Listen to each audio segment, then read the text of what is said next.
بتائیے، جب بات آتی ہے خلافت کی پاکستان میں تو مجھے یاد ہے آپ نے کتاب میں بھی تذکرہ کیا ہے محمود کمیشن رپورٹ جو آئی تھی، حمود الرحمان کمیشن، نہیں جسٹس محمود کمیشن رپورٹ، جس کے اندر منیر کمیشن رپورٹ، جی جس کے اندر خلافت کی ڈیفینیشن پر بات ہوئی تھی، تو یہ سمجھ میں آیا کہ صاحب خلافت کی ڈیفینیشن شاید کلیئر نہیں ہے. نہیں اسلام پہ ہی جسٹس منیر کمیشن رپورٹ جس کا تعلق وہ 1953 میں جب احمدیوں کے خلاف، احمدی مسلمانوں کے خلاف آلموسٹ جینوسائیڈ کا نتیجہ نکلا کہ پنجاب میں گھر گھر جا کے لوگوں کو، احمدیوں کو مارا، تو جسٹس منیر کمیشن رپورٹ ہوئی مارشل لاء لگنے کے بعد کہ اس کی وجوہات کیا تھیں. جسٹس منیر نے ایک چھوٹی سی بات پوچھی ہر مولوی سے کہ آپ بتا سکیں گے اسلام ہے کیا، اس کو ڈیفائن کر پائیں گے اسلامک اسٹیٹ کو؟ یا آپ یقین کریے، اب میں نے تو اس کو آؤٹ لائن کیا ہے چیسنگ امارات میں، there were no two Muslim scholars، یہ جسٹس منیر نے اپنی رپورٹ میں لکھا، who could agree on the definition of Islam.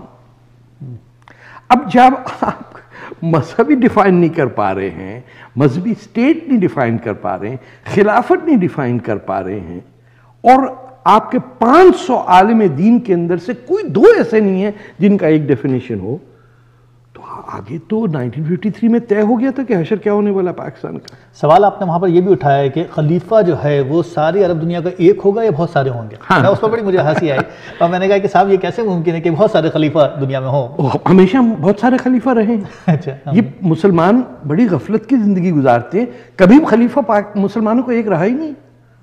دیکھیں ابن سفیان کی اولاد معاویہ صاحب نے قبضہ کیا اسلام پہ، 90 سال ان کی حکومت رہی، اس کے اندر اسلام نہیں پھیلا، عرب رول پھیلا دنیا میں، نہ قرآن چھپ رہا تھا. دیکھیں 100 سال کے اندر آپ فرانس، وہاں اسپین، فرانس کے بارڈر سے لے کے سندھ تک آپ پہنچے، امیدوں کی میں بات کر رہا ہوں، ہر جگہ آپ رسول اللہ کی اولادوں کو کاٹ پیٹ رہے ہیں، مار رہے ہیں، تو اسلام تو انٹرسٹ نہیں ہوا نا. سندھ کے اندر امام حسن اور امام حسین کی اولادوں اور ان کے اولادوں کو پناہ ہندو بادشاہوں نے دی، ان کو قتل عام کرنے کے لیے محمد بن قاسم آ گئے، حجاج بن یوسف کے بھتیجے. ہم کس کو فالو کر رہے ہیں؟ ہم محمد بن قاسم کو کہہ رہے ہیں وہ بہت بڑا لیڈر ہے. جو شخص ہمارے رسول کی اولادوں کو مارنے آیا ہم نے اس کو لیڈر بنا دیا. کسی پاکستانی سے پوچھئے. تو خلافت کو پھر دوسری چیز دیکھیے، صرف اسپین میں 26 ریاستیں تھیں آخری دنوں میں، 26. فاطمین اور تھے، امید اور تھے. امید اسپین کے الگ تھے، امید ڈماسکس کے الگ تھے. عباسیوں میں سے کچھ بہاولپور پہ بھی حکومت آج تک کر رہے ہیں، وہی عباسی ہیں جو وہاں سے ڈماسکس سے بھاگ کے آئے ہیں. ہر شخص جس کو پناہ چاہیے تھی ہندوستان آیا. یہ ہے عظمت ہندوستان کی. تھوڑی سی بات سعودی عرب کی کر لیتے ہیں کیونکہ ہم نے پاکستان پہ تو بہت کچھ لکھا آپ نے، لیکن سعودی عرب میں محمد علی جناح پہ نہیں جانا چاہ رہا ہوں، اس پر ہم اس سے پہلے بھی، اور میں نہیں چاہتا کہ سعودی عرب کا معاملہ جو ہے وہ بڑا سوالیہ ہے، کیونکہ وہ ابن سعود صاحب نے جس طرح سے محمد عبد الوہاب صاحب کو فالو کیا اور بعد میں سارا وہابزم پھیلا جیسے کہ آپ نے فرمایا، تو بیسیکلی اسلام تو کبھی آیا ہی نہیں.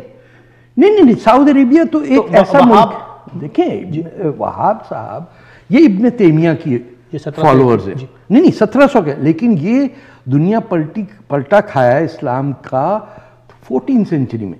جب ابن تیمیہ، جب منگولز نے عربز کی ایسی تیسی بغداد میں کر کے خلیفہ کو مارا ہے، قالین میں بند کر کے، وہ ڈرتے تھے کہ اگر خلیفہ مر جائے خون زمین کو زلزلہ آئے گا.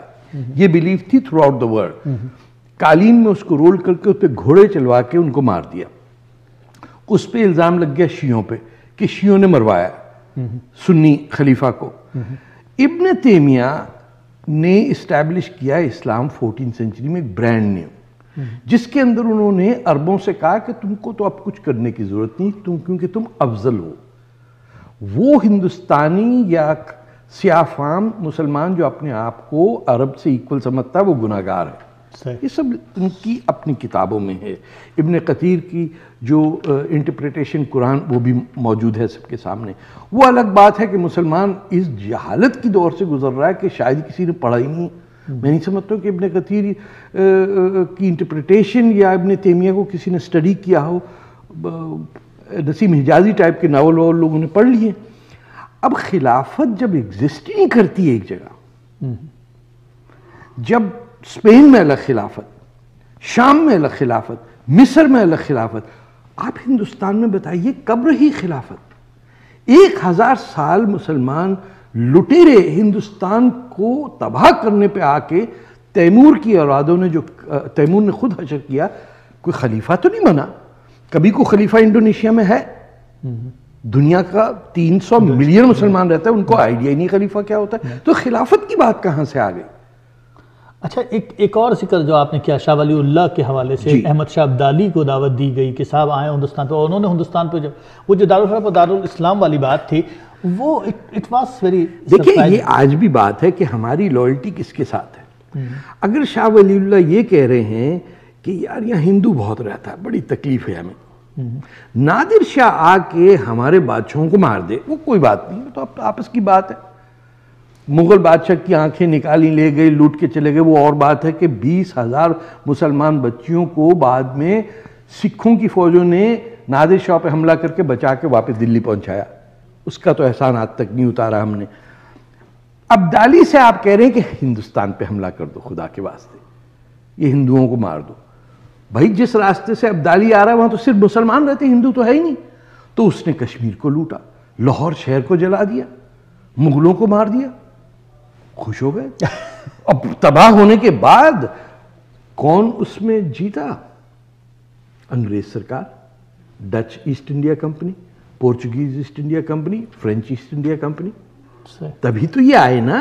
جب آپ نے آ کے ہندوؤں سے نفرت کی وہ آگ لگائی کہ آپ اپنا گھر جلا دیا آپ نے. لاہور شہر ایک ہی دفعہ جلا ابدالی کے ہاتھوں. اب یہ مت ماری ہے لاہوریوں کی کہ ان کے میزائلوں کے نام ابدالی. جی ہاں، میں خود وہ پڑھ رہا تھا. کوئی اپنے ہی دشمن کو اپنا ہی گھر میں فوٹو تو نہیں لگاتا نا. جی ہاں، یہ ہوا. کس قدر انفیریورٹی کمپلیکس ہوگی پاکستانی کی پنجابیوں میں کہ وہ لاہور کا شہری کہتا ہے کہ جس شخص نے میرے شہر کو آگ لگا دی وہی میرا بادشاہ ہے. واہ واہ واہ.